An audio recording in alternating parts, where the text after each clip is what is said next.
The year 1964 would be dominated by two issues: civil rights and that year's presidential election. Alabama Governor George Wallace had announced his intention to challenge Kennedy in the Democratic Party's presidential primary less than 2 weeks before the latter's assassination.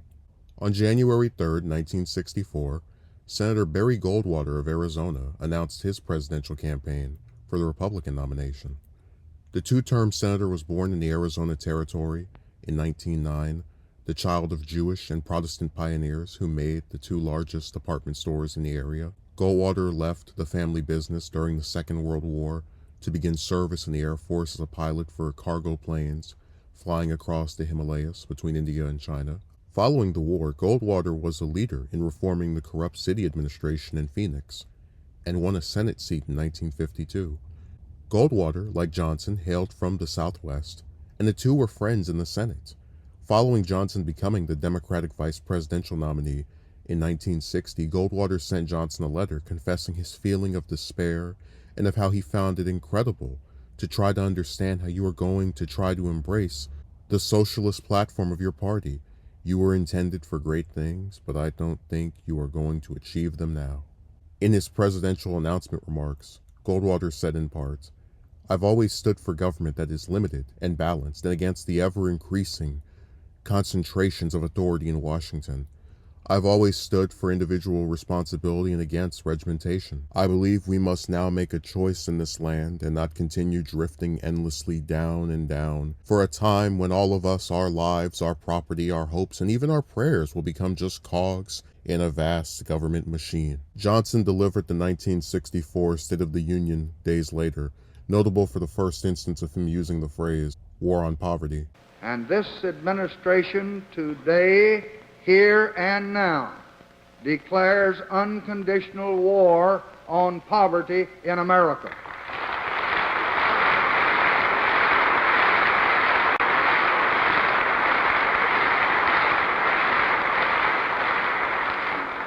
And I urge this Congress and all Americans to join with me in that effort.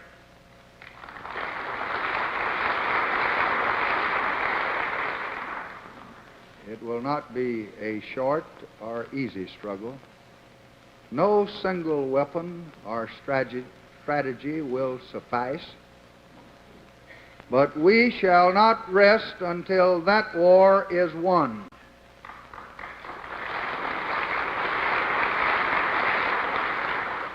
The richest nation on earth can afford to win it. We cannot afford to lose it. $1,000 invested in salvaging an unemployable youth today can return $40,000 or more in his lifetime. Poverty is a national problem requiring improved national organization and support. But this attack, to be effective, must also be organized at the state and the local level and must be supported and directed by state and local efforts. For the war against poverty will not be won here in Washington. It must be won in the field, in every private home, in every public office, from the courthouse to the White House.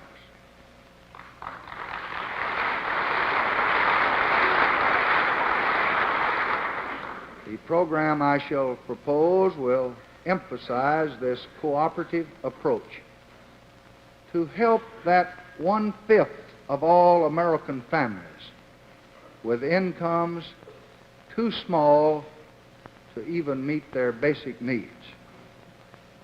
Our chief weapons in a more pinpointed attack will be better schools and better health and better homes and better training and better job opportunities to help more Americans, especially young Americans, escape from squalor and misery and unemployment roles where other citizens help to carry them.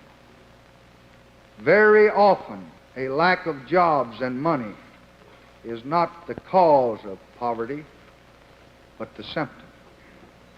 The cause may lie deeper in our failure to give our fellow citizens a fair chance to develop their own capacities, in a lack of education and training, in a lack of medical care and housing, in a lack of decent communities in which to live and bring up their children. But whatever the cause, our joint federal-local effort must pursue poverty, pursue it wherever it exists, in city slums and small towns, in sharecropper shacks or in migrant worker camps, on Indian reservations, among whites as well as Negroes, among the young as well as the aged, in the boom towns and in the depressed areas. Our aim is not only to relieve the symptom of poverty, but to cure it, and above all, to prevent it.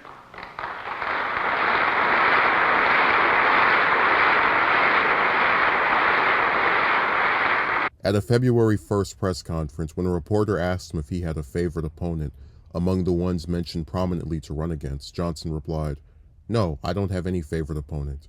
It is not my duty to select my opposition.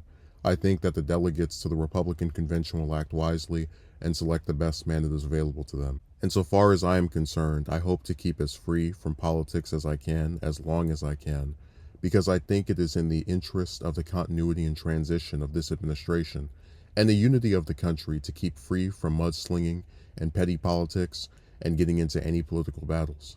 The House passed the Civil Rights Bill on February 10th. LBJ telephoned congressmen to praise them. "We're rolling now with tax and civil rights.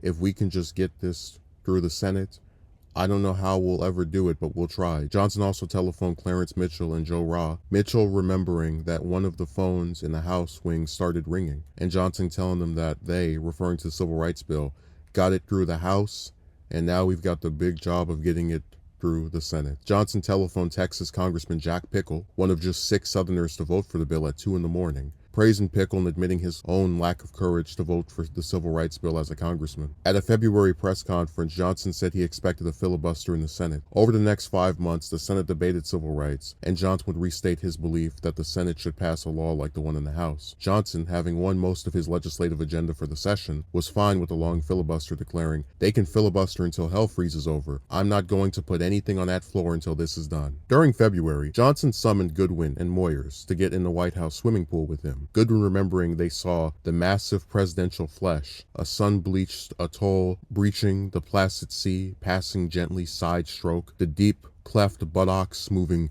slowly past our unstartled gaze. The two noticed that Johnson began to talk as if he were addressing some larger imagined audience of the mind, and stated his desire to go beyond Kennedy in creating his own program. Goodwin consulted with Princeton historian Eric Goldman, who thought Johnson should use a full speech to place his administration in the perspective of the long-running American experience, and that his tenure could see the U.S. go from an affluent America to one that addressed the quality of living. He noted Walter Lippmann's book, The Good Society, had a title that best captured a post-affluent America, and it was adjusted to Great Society. Goodwin drafted a speech that both he and Moyers believed embodied Johnson's program, aspirations, and philosophy. They settled on debuting the address when he gave the commencement speech at the University of Michigan. On February 26, Johnson signed the Revenue Act of 1964 into law, Johnson calling it the single most important step that we have taken to strengthen our economy since World War II. The Johnsons traveled to Jacqueline Kennedy's house after the signing, meeting most of the members of the late president's cabinet. President Johnson gave the former First Lady 4 of the pens used to sign the tax bill. Lady Bird would later write, "Summing it up, I think the tax bill signing may be the first time that Lyndon has been on television where he felt really good about it. He had a story to tell that reflected achievements, something worth talking about." On March 13th, through the request of Edwin L. Weisel, Sr., a lunch was scheduled between Johnson and publisher Sam Newhouse. When Weisel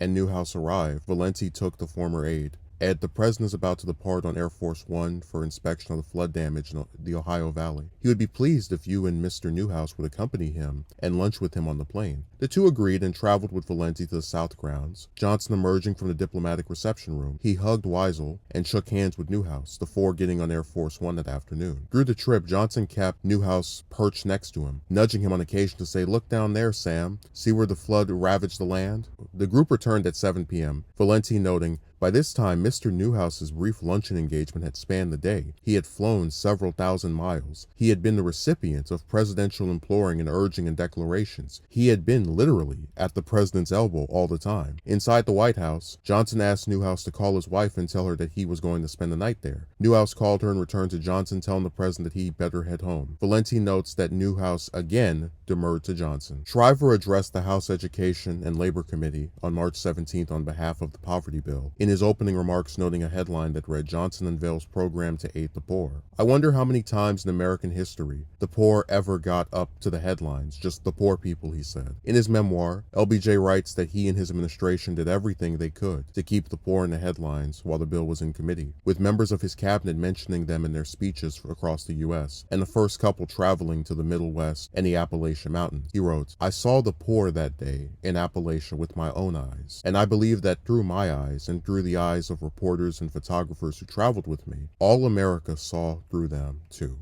The gaunt, defeated men whom the land had abandoned, their tired, despairing wives, their pale, undemourished children, all holding up homemade signs of welcome as we visited their hills. I will not forget them. I will not forget the man whose home I visited on the banks of Rock Castle Creek on the mountainside in eastern Kentucky. His name was Tom Fletcher. His house was a tar-papered three-room shack, which he shared with his wife and their 8 children. I sat on the porch with him while he described the struggle he had to support them all on $400 a year. He regretted more than anything else that his 2 oldest children had already dropped out of school, and he was worried that the same fate would overtake the others. So was I. The tragic inevitability of the endless cycle of poverty was summed up in that man's fear. Poverty forcing children out of school and destroying their best chance to escape the poverty of their fathers. I want you to keep those kids in school, I said to Mr. Fletcher when I left him. But I knew he couldn't do it alone. He had to have help, and I resolved to see he got it. My determination was reinforced that day to use the powers of the presidency to the fullest extent I could, to persuade America to help all its Tom Fletchers. They lived in the hollows of Appalachia and the hill country of central Texas, in swamp and desert, in cane brake and forest, and in the crumbling slums of every American city and every state. They were black and they were white, of every religion and background and national origin, and they were 35 million strong. Alec writes that between November 1963 to March 1964, Johnson's public references to fighting poverty were that it was a sound investment. 1,000 invested in salvaging an unemployable youth today can return 40,000 or more in his lifetime.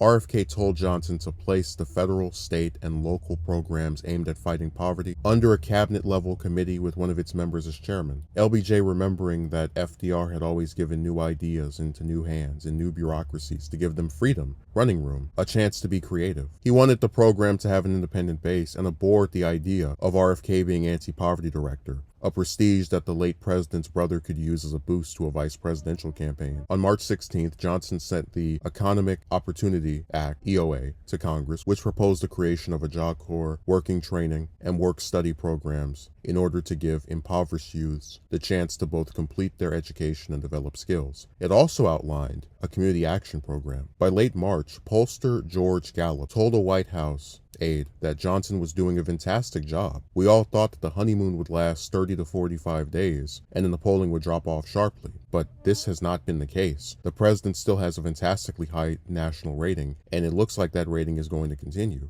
In April, Johnson told McBundy that liberal Kennedy supporters viewed him and his staff as buffoons and cornpones, and not interested in foreign affairs and not being able to get any job done demeaning the presidency. But the polls show us 81% in the East and 77% nationally. He asserted that their program was trying to keep some of the big, mean, rich, fat Republicans from being too strong for us. According to Dalek, Johnson believed he could only win in November if he showed he could enact the liberal agenda through the passage of the Tax Cut, War on Poverty property and civil rights bills, and if he could demonstrate that he was a president who placed the national interests above politics. An opportunity to prove this came in April, when the Railroad Brotherhood threatened a nationwide strike after attacks on feather bedding. Johnson, wanting to head off a national economic slowdown and seek to duplicate JFK's victory in the 1962 dispute with the steel industry, called negotiators from both sides of the White House as part of an effort to stop a walkout. After 5 hours of the Johnson treatment, an 11th hour agreement was reached to postpone a strike for 15 days, both sides giving in after being confronted by an appeal to avoid a disastrous downturn in the economy, a request to give their only president a chance to settle the dispute, and a warning about the potential damage to both factions. Johnson spent the next 2 weeks micromanaging the negotiations, armed with memos from his Council of Economic Advisors and Secretary of Labor. He warned them about damage to the economy, himself and themselves, from an ongoing dispute, and the benefits from a compromise, winning an agreement after promising to press Congress for greater freedoms in setting rates, and for the IRS to get more liberal depreciation allowances on tunnel and bridge construction. Johnson would reflect in his memoir, "I had come to the White House in the cruelest way possible as a result of a murderer's bullet. I had taken my oath of office in a climate of national anguish. I knew clearly enough in those early months in the White House that the presidency of the United States was a prize with a heavy price. Scathing attacks had begun almost immediately, not only on me but on members of my family. I knew that unfounded rumors, crass speculations, remorseless criticism, and even insult would intensify in a political campaign. There was, in addition, the constant uncertainty as to whether my health would stand up through a full 4-year term. The strain of my work in the Senate had helped to bring on my severe heart attack when I was only 46. Now I was 9 years older. All these considerations made retirement look exceedingly welcome. I felt a strong inclination to go back to Texas while there was still time to enjoy life with my wife and my daughters, to work in earnest at being a rancher on the land I loved, to slow down, to reflect, to live. I had spent 3 decades of my life in public service, and I had given the best I had to every position of public trust I ever held, including the presidency itself for the brief time I occupied it. I believed I could retire in good conscience. LBJ discussed the topic with Russell Walter Jenkins, friends such as Jesse Kalam and A.W. Morset. In spring 1964, Johnson asked Lady Bird to summarize the pros and cons of him leaving office at the end of serving out Kennedy's term and her own conclusions. She delivered the memo on May 14th. "If you do get out, we will most probably return to the ranch to live. 1. In the course of the next few months, or until we are forgotten, we will be criticized and our motives questioned. What skeletons in the closet, what fear of what disclosures caused you to make this decision, etc., etc. That will be painful. 2. There will be a wave of feeling, national this time and not largely statewide, of you let us down, Keene. Even bitter disappointment, similar to the wave of feeling after you accepted the vice presidency job with Kennedy. This will be more painful. 3. You may live longer, and certainly you will have more time for the hill country you love, and for me and Linda and Lucy, and that we'll all love. But Linda and Lucy will in a year or so cease to be permanent residents of our lives, only available for occasional companionship. 4. You will have various ranch lands, small banking interest, and presumably the TV to use up your interests, to use up your talents and your hours. They are chicken feed compared to what you are used to. That may be relaxing for a while. I think it is not enough for you at 56, and I dread seeing you semi-idle, frustrated, looking back at what you left. I dread seeing you look at Mr. X running the country and thinking you could have done it better. You may look around for a scapegoat. I do not want to be it. You may drink too much for lack of a higher calling." On May 22nd, Johnson delivered the commencement address at the University of Michigan. The challenge of the next half century is whether we have the wisdom to use that wealth to enrich and elevate our national life and to advance the quality of our American civilization.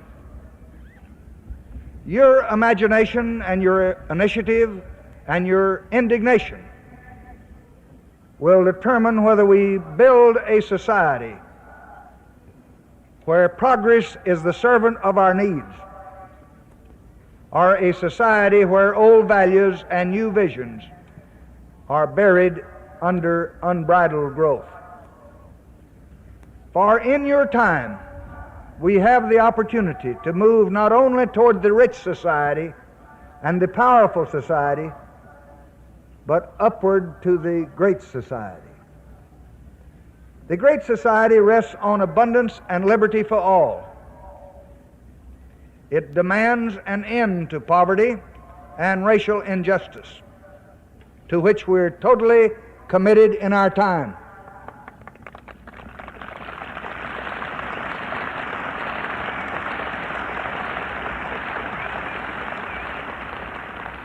But that is just the beginning.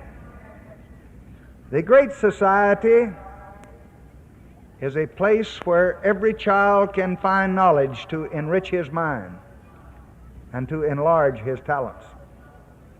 It is a place where leisure is a welcome chance to build and reflect, not a feared cause of boredom and restlessness.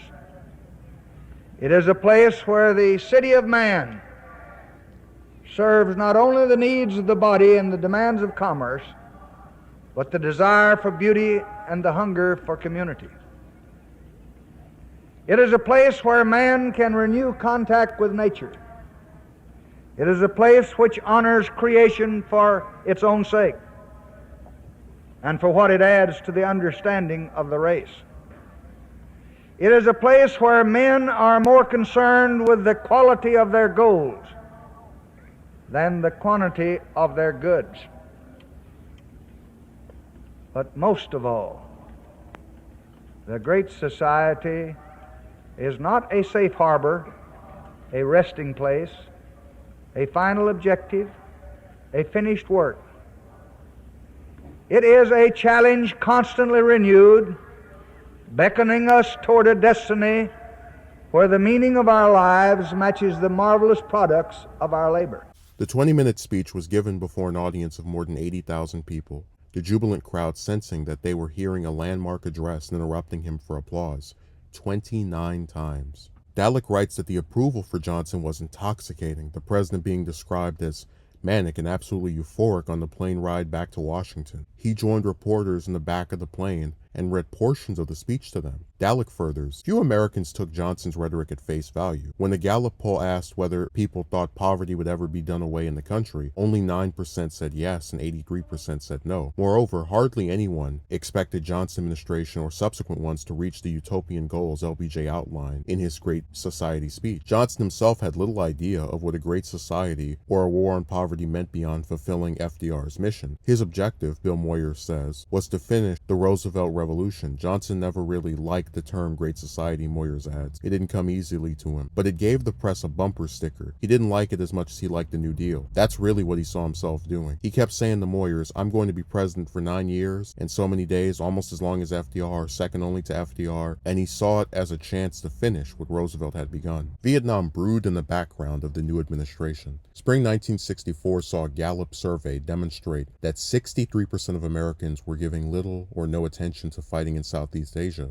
while 25% had heard nothing of the conflict. While a majority of those attentive to the problem wanted stronger action, they amounted to a small percentage of the public. At the February 1st press conference, a reporter asked Johnson what he saw down the road in Vietnam, the president replying, "If we could have neutralization of both North Vietnam and South Vietnam, I am sure that we would be considered sympathetically. But I see no indication of that at the moment. I think that if we could expect the Viet Cong to let their neighbors live in peace, we could take a much different attitude. But as long as these raids are continuing and people are attempting to envelop South Vietnam, I think that the present course we are conducting is the only answer to that course. And I think that the operations should be stepping up there. I see no sentiment favoring neutralization of South Vietnam alone, and I think the course that we are following is the most advisable one for freedom at this point." In March 1964, McNamara and Taylor gave their full report on Vietnam to Johnson and members of the National Security Council. The White House released a statement noting unquestionable setbacks since last October. The Viet Cong has taken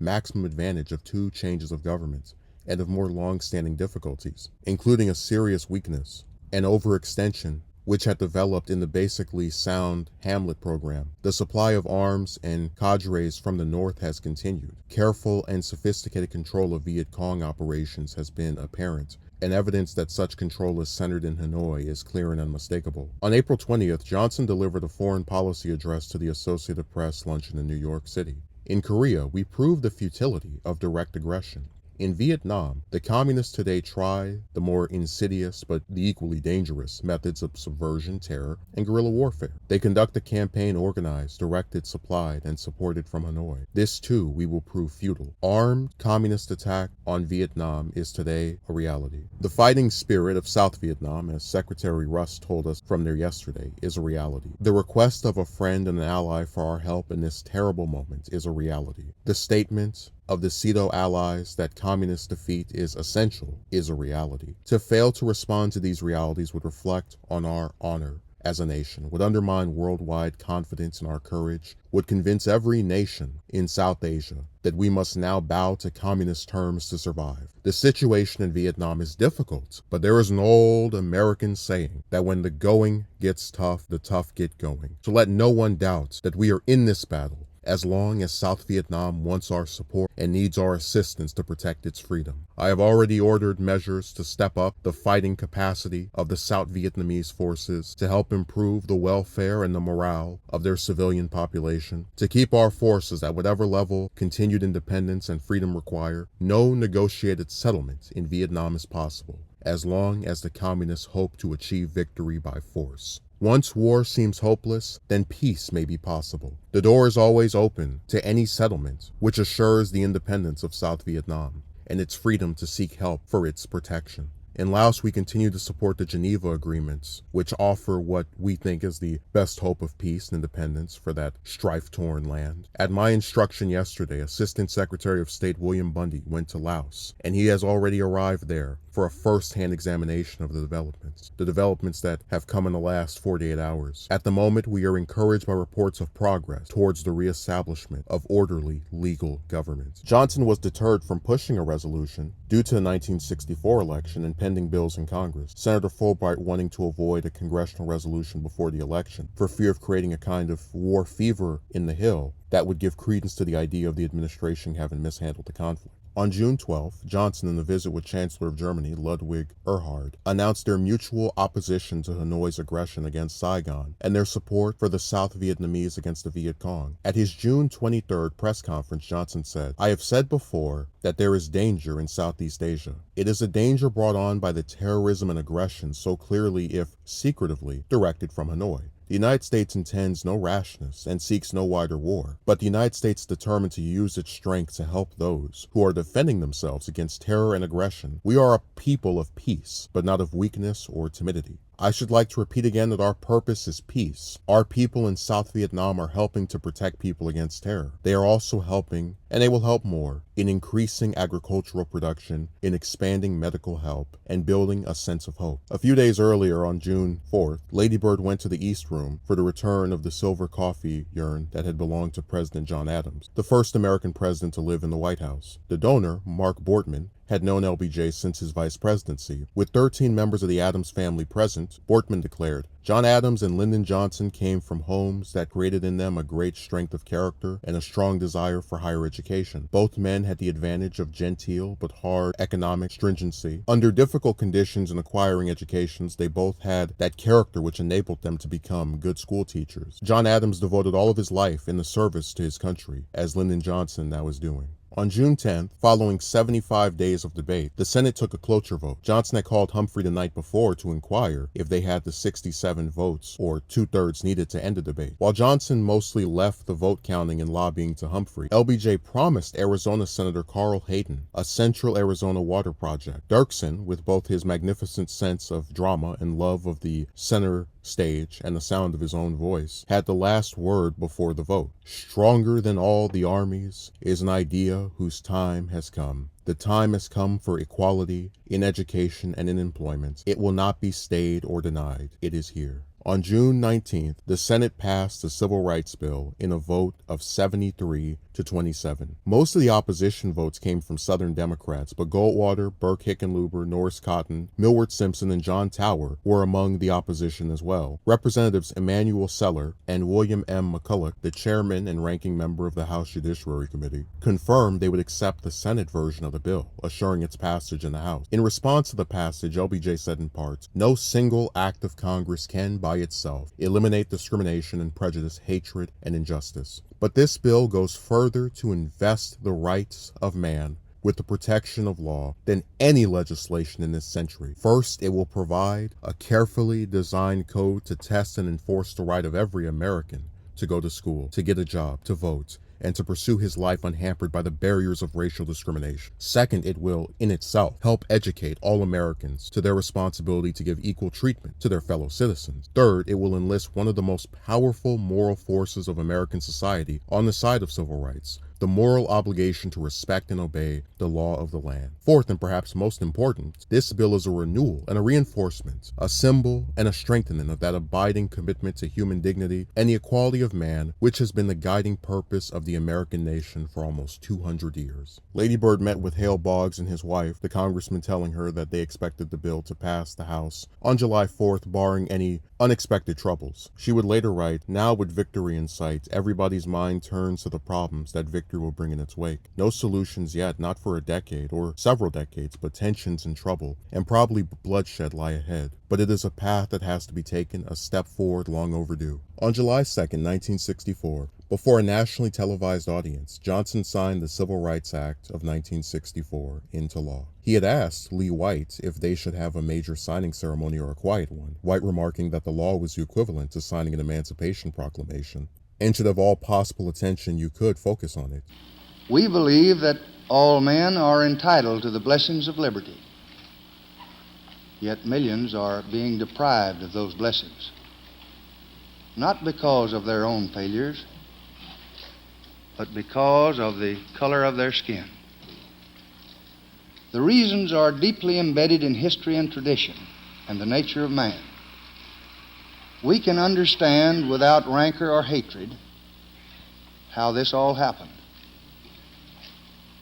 but it cannot continue. Our Constitution, the foundation of our republic, forbids it. The principles of our freedom forbid it. Morality forbids it. And the law I will sign tonight forbids it. I urge every American to join in this effort to bring justice and hope to all our people and to bring peace to our land. My fellow citizens, we have come now to a time of testing. We must not fail. Let us close the springs of racial poison. Let us pray for wise and understanding hearts.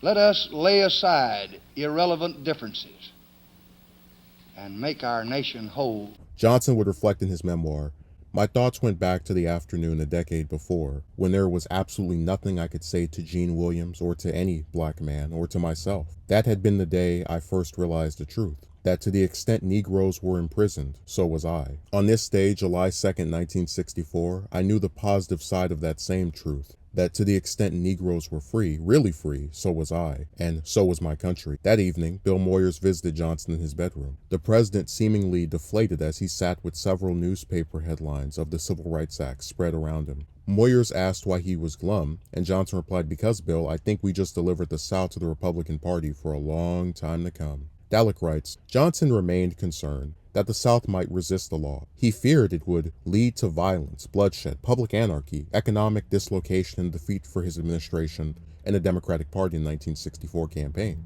In fact, nothing of the kind occurred, as Richard Russell predicted to Clarence Mitchell after his defeat on cloture. Because the Civil Rights Bill was an act of Congress rather than judge or court-made law, Russell expected the South to accept the outcome with little trouble. It did. By the 1980s, access to public facilities across the South for blacks was so commonly accepted that youngsters born in the 1970s could not imagine the segregated society of pre-1964. But Johnson could not have known this at the time, and so civil rights was an uncertain element in the presidential campaign, which by the summer of 1964 was the focus of Johnson's political life. The Republican National Convention took place from July 13th to July 16th. The Republicans nominated Goldwater and New York Congressman William E. Miller as their nominees for president and vice president. Goldwater admitted that he and Wallace would attract many of the same Southern supporters and publicly stated his hope that Wallace would withdraw from the race. Wallace brushed aside these comments. Goldwater's acceptance speech, instead of being a traditional appeal for consolation, and party unity, was a call for voters to stand with him against collectivism and communism, as well as the bureaucratic makeup and the Johnson administration's bread and circuses that it was inflicting on America. At a press conference 2 days after the RNC's conclusion, Johnson was asked if he anticipated a dirty campaign. He answered, "No, I don't anticipate, so far as the Democratic Party is concerned, that there will be anything about our campaign that is dirty, or there will be any mudslinging. I think we will try to present a positive program to the American people and let them judge the proposals presented to them by the other party and then choose which party they think is best for their country." Dalek writes, Johnson and his closest advisors puzzled over how to react to Goldwater's nomination. There was an impulse to see Goldwater's candidacy as absurd and the Republican Party as conceding the election. It was difficult to believe that so right-wing a candidate espousing such extreme views on both domestic and foreign affairs could marshal a significant challenge to a popular incumbent, as Johnson was in the summer of 1964. Days after the RNC ended on July 19th, Wallace announced the end of his presidential campaign in an appearance on Face the Nation. Wallace asserted that his mission had been accomplished, claiming to have succeeded in getting a message to the GOP's leadership to return the U.S. to the governmental principles upon which it was founded. He declared, "Whoever doesn't represent the South in this campaign will not be president. So if President Johnson will not represent the South in his campaign, he will not be elected." On July 24th, LBJ had a scheduled meeting with Goldwater. Valenti gave instructions to Mike Manatos for the senator to be brought through the southeast gates to prevent reporters from seeing him, and for him to be stationed in the cabinet room while Johnson was meeting with 400 labor leaders. Valenti came to retrieve Goldwater and lead him to the Oval Office, where Johnson and Goldwater exchanged pleasantries before sitting on a couch together. Even when the campaign was at its height, I never regarded Goldwater as an enemy. Somehow I never lost my sense of affection for him. While I thought he was wrong on many issues, he always came across to me as an honest, determined, forthright, open man, never devious. It was a matter with me of feeling comfortable with Goldwater as a man, the sort of man one would enjoy spending time with on a hunting trip or the golf course, or as a friend who would stay with you if you were his friend, though your cause was lost. I liked him, and the president never considered Goldwater a deadly enemy either. In fact, the president thought of Goldwater as a fellow ranchman, somehow who, like him, cared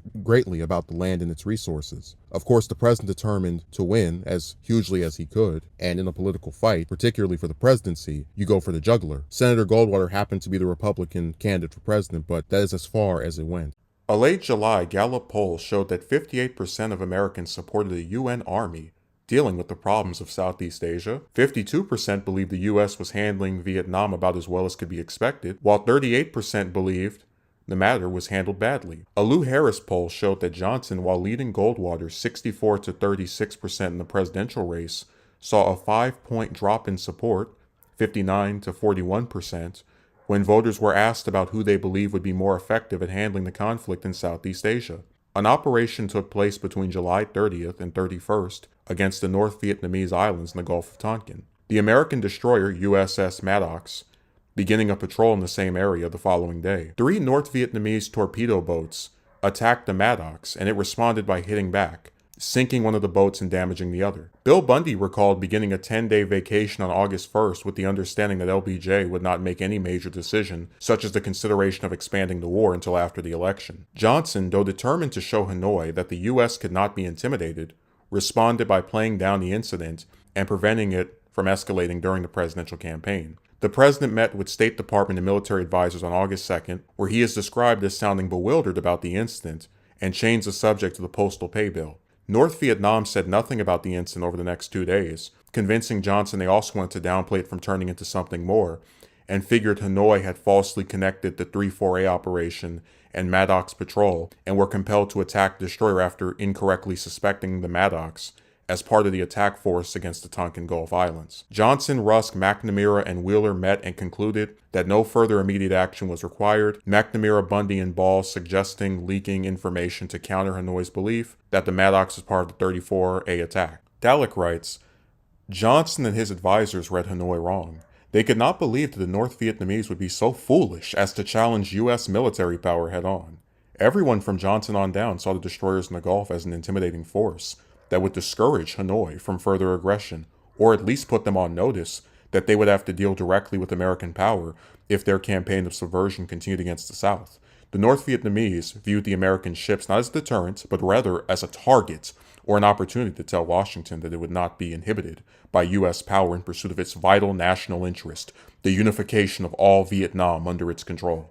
On August 4th, the commander of the Maddox reported that communications with the North Vietnamese showed the 34A operation made all U.S. ships in the Gulf belligerent in the view of Hanoi. LBJ informed Democratic congressional leaders of a possible attack during their weekly legislative breakfast session, the group agreeing that military action and a congressional resolution in support of the president would be the response to any clash. Johnson then conferred with Kenny O'Donnell, the two agreeing that Johnson would open himself up to charges of weak leadership by Goldwater and the right-wing Republicans if he did not act forcefully. Two midday meetings between Johnson, national security advisors, and foreign policy advisors produced a military response that saw the group agree to an airstrike against the North Vietnamese torpedo boat bases. When James Reston asked George Ball how Johnson was handling things, Ball replied, "Extremely well. He is the kind of guy that thrives on crises in the sense that he seems more cool and relaxed when he has real decisions to make than he does otherwise." Although the commander of U.S. Pacific Forces guaranteed Washington that an attack had taken place, both Johnson and McNamara sought guarantees they were not responding to a phantom battle, a sentiment echoed by others from the confusion of Hanoi's motives for attacking the U.S. ships in international waters. Johnson treated the attack as a given during his meetings with the National Security Council and congressional leaders that evening. Seeing no reason to back down, LBJ asked, "Are we going to react to their shooting at our ships over 40 miles from our shores? If yes, we should do more than merely return the fire of the attacking ships. If this is so, then the question involves no more than the number of North Vietnamese targets to be attacked." When Russ spoke to congressional leaders, he told them they should not look on anything as accidental, and a lack of response from the U.S. would see their position in Southeast Asia misinterpreted. Johnson desired a congressional resolution for military action, and a resolution backing a general policy of firmness in Southeast Asia. He remembered the opposition to Truman's involvement in the Korean War for its lack of congressional approval. LBJ sent the Tonkin Gulf Resolution to Congress, the document laying out the challenge to peace and security in Southeast Asia from Hanoi, and granting congressional approval and support for all measures deemed necessary by the president to repel and counter upcoming attacks to the U.S. Armed Forces. On August 7th, the House and Senate voted overwhelmingly to pass the Gulf of Tonkin Resolution. The only two senators to vote against the resolution were Wayne Morse and Ernest Gruning. Johnson said the overwhelming congressional support for the resolution was a demonstration to all the world of the unity of all Americans. They prove our determination to defend our own forces, to prevent aggression, and to work firmly and steadily for peace and security in the area. Dalek writes, Johnson was not happy about his choices in Vietnam. None of them seemed quite right. His only certainty in the summer of 1964 was that election politics dictated an image of himself as a firm but cautious defender of national security. At a background meeting with the press in mid-September, he restated his determination to sustain the Eisenhower-Kennedy policies of providing measured support for Vietnam while avoiding another Korea. But privately, he worried about involvement in unpredictable struggle, a conflict that might require greater commitments than he wished to make. He had a sense of foreboding about Vietnam, a feeling that no matter what he did, things might end badly. Johnson's ascent to the presidency had left the vice presidency vacant. 1964 began with questions of who would be his running mate. Robert Kennedy being favored, as national polls showed him holding a 4-1 edge over his closest opponent, Senator Hubert Humphrey. Weeks into his term, Johnson had told Ken O'Donnell, "I don't want history to say I was elected to this office because I had Bobby on the ticket with me, but I'll take him if I need him." In spring, Johnson looked for alternatives to RFK, both to create interest in what would be a standard Democratic National Convention, and as a serious attempt to get away from Kennedy. A White House meeting in April between LBJ, several politicians, and aides saw the president ask the room who they thought the vice president should be. Everyone recommended Humphrey, with the exception of Walter Jenkins, who pushed for Eugene McCarthy. Johnson, reluctant to take Humphrey, told lawyers, "I don't think Hubert would be happy as my VP. Moreover, I would have lots of problems with him. He's so exuberant, so enthusiastic. He'd get off the reservation all the time. He talks too much to be vice president." By June, following Goldwater winning the GOP primary in California, Johnson started to see the vice presidential nomination as having little consequence determining the election's outcome. Polls early in the month showing him with a 74% approval rating and a 77 to 18% margin over Goldwater. Some polls even showed RFK as the one candidate who seemed likely to hurt him,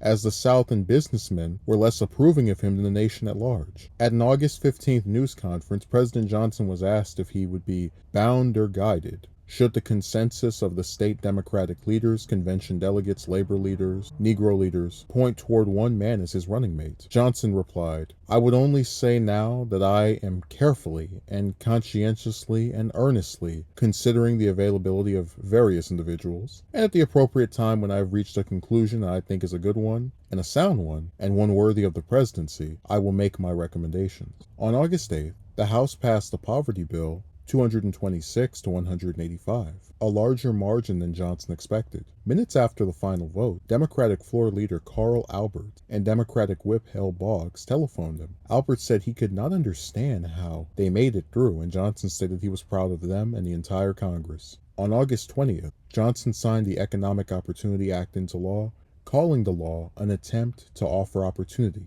not an opiate, for the million young men and women who are out of school and who are out of work. This program will permit us to take them off the streets, put them into work training programs to prepare them for productive lives, not wasted lives. In this same sound, sensible, and reasonable way, we will reach into all the pockets of poverty and help our people find their footing for a long climb toward a better way of life. We will work with them through our communities all over the country to develop comprehensive community action programs with remedial education, with job training, with retraining, with health and employment counseling, with neighborhood improvement. We will strike at poverty's roots. Dalek notes that commentators at the time distrusted the law's effectiveness, with the poverty expert asserting, "We don't know enough, we are flying blind," and Time magazine calling the law a reflection of the uniquely American belief that evangelism, money, and organization can lick just about anything, including conditions the world has always considered inevitable. Moyers told Yermilski of Johnson's belief that community action would be managed by programs like the National Youth Administration he had headed in Texas as a young man. Between August 24th to August 27th, the 1964 Democratic National Convention took place in Atlantic City, New Jersey. The first day of the convention, Johnson used Roe to tell Humphrey that he was his choice, though not without reiterating his demand for unflagging loyalty. The second day of the convention saw Johnson draft the withdrawal statement. Our country faces grave dangers. These dangers must be faced and met by a united people under a leader they do not doubt. The times require leadership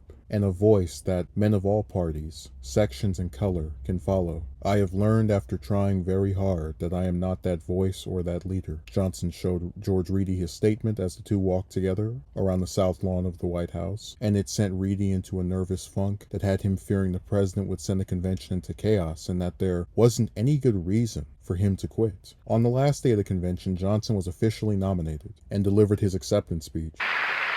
The needs that we seek to fill, the hopes that we seek to realize, are not our needs, our hopes alone. They are the needs and hopes of most of the people. Most Americans want medical care for older citizens, and so do I.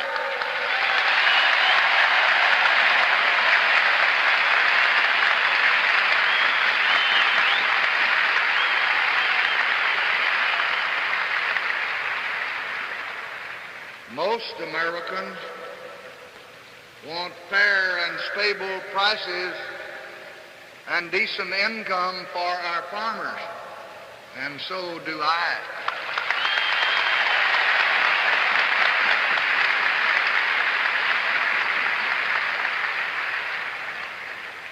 Most Americans want a decent home in a decent neighborhood for all, and so do I.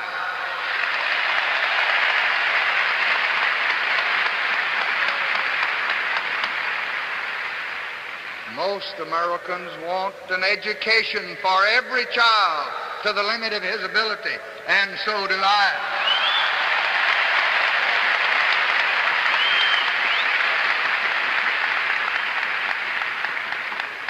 Most Americans want a job for every man who wants to work, and so do I.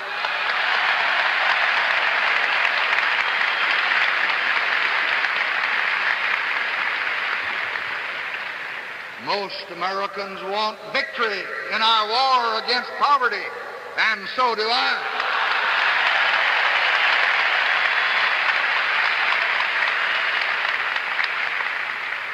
Most Americans want continually expanding and growing prosperity, and so do I.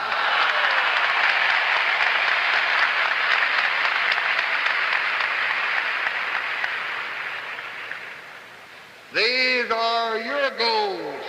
These are our goals. These are the goals and will be the achievements of the Democratic Party.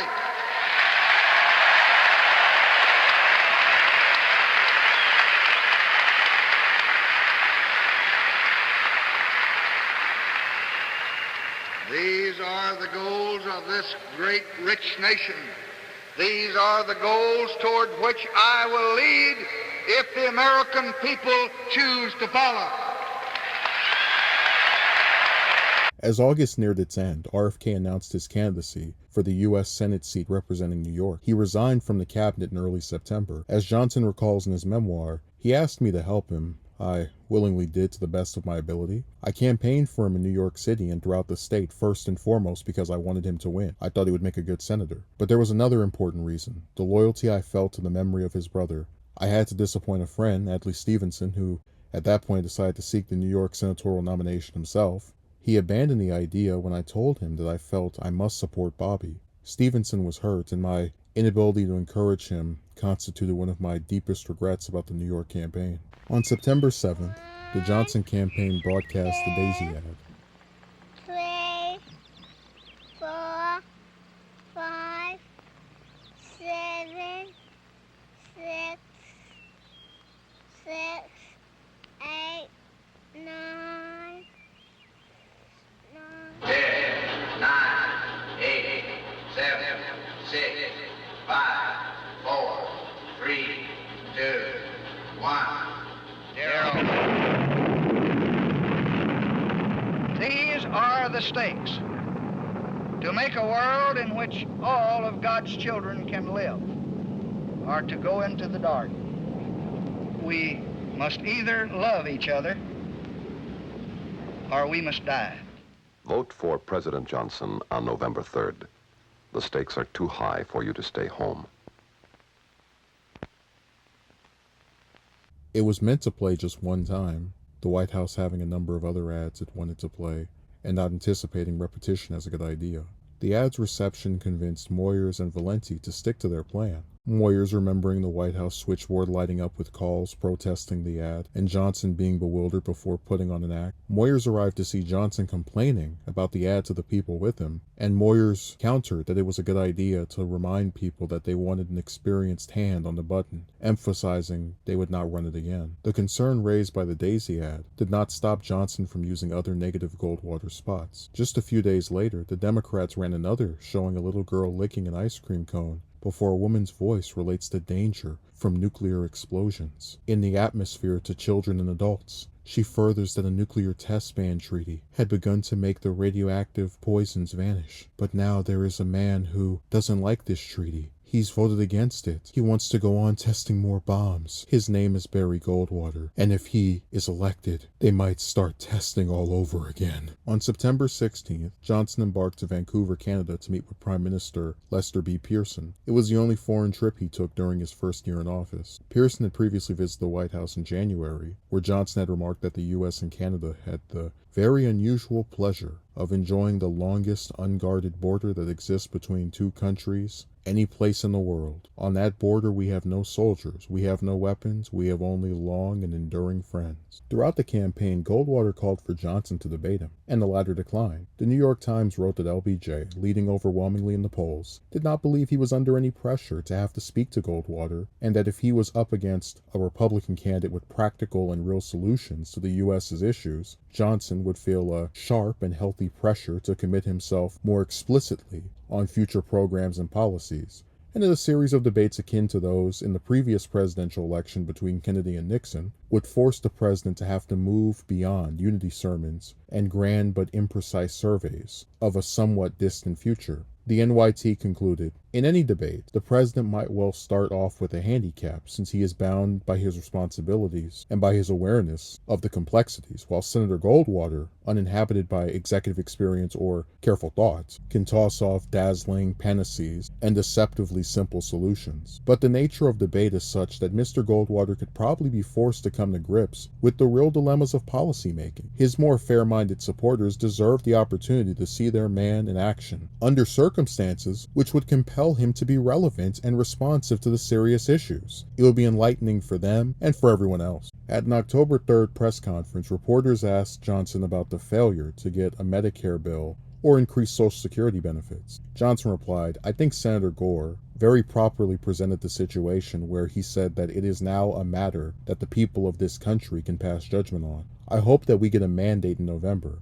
There are about 19,700,000, about 1 out of every 10 people who are on Social Security. And we think that one of the most important domestic problems is to provide some hospital and medical care for them. It does not in any way involve doctors, and we think it is better for the individual and his employer to provide that by contributing to a fund than to shovel it out of state fund as you do in other programs." Johnson delivered a televised address to the American people on October 7th. LBJ stated that American prosperity rested on basic beliefs that the work of free individuals makes a nation, and it is the job of government to help them do the best they can. That our greatest resource is the health and skills and knowledge of our people. That older Americans, those who have fought our wars and built our nation, are entitled to live out their lives in dignity, and individual farmers and individual workers have a right to some protection against those forces which might deprive them of a decent income from the fruits of their labor. He continued, "Today, our whole approach to these problems is under attack. We are now told that we the people acting through government should withdraw from education, from public power, from agriculture, from urban renewal, and from a host of other vital programs. We are now told that we should end Social Security as we know it, sell TVA, strip labor unions of many of their gains, and terminate all farm subsidies. We are told that the object of leadership is not to pass laws but to repeal them, and these views have been supported by a consistent record of opposition in the Congress to every progressive proposal of both parties, Democratic and Republican. This is a radical departure from the historic and basic current of American thought and action. It would shatter the foundation on which our hopes for the future rest. Too many have worked too hard and too long to let this happen now. I propose to build on the basic beliefs of the past, to innovate where necessary, to work to bring us closer to a growing abundance in which all Americans can seek to share.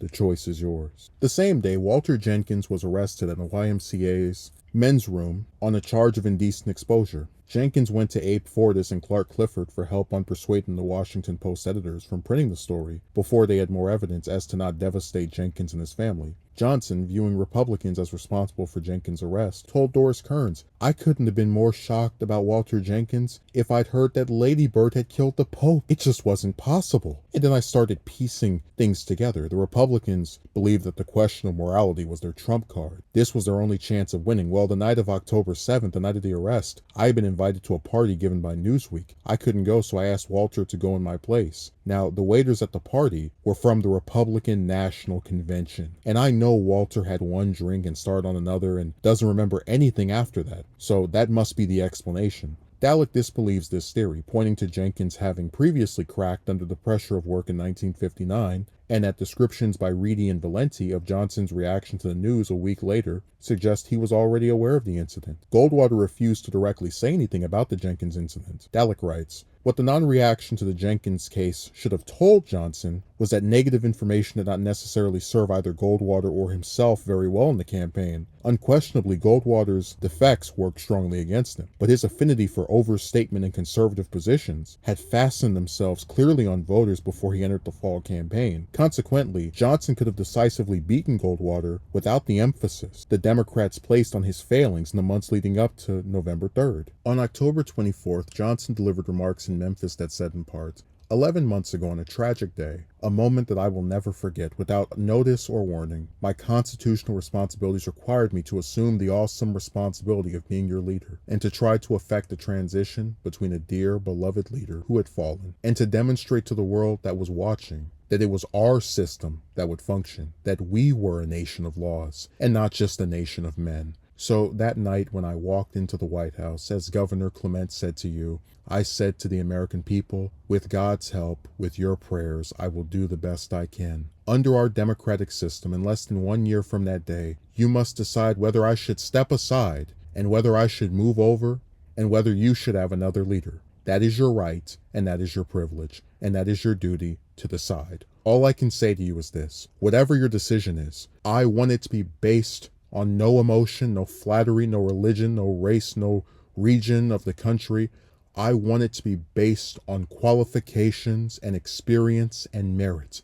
But really, what it all adds up to is I want it to be based on your conscience, whatever your heart tells you is right. You don't develop character, integrity, and leadership by bragging about it and pointing to it. You don't develop and do what is right by saying so on a billboard. A great man said one time in a great public speech that men don't talk about their integrity and women don't talk about their virtue if they have it. 3 days later, actor Ronald Reagan delivered his Time for Choosing speech in support of Goldwater's campaign. This speech would launch the actor's political career that would see him elected governor of California and president of the United States over the course of the next 16 years. On November 1st, the Viet Cong attack on Bain Ho Air Force killed 5 American servicemen, wounded 76, and destroyed most planes that were there to signal Hanoi that escalation would result in U.S. air retaliation. The communists saw the planes as an inviting target as they believed Johnson reluctant to respond during the election. The following day, Johnson requested an NSC committee to begin planning,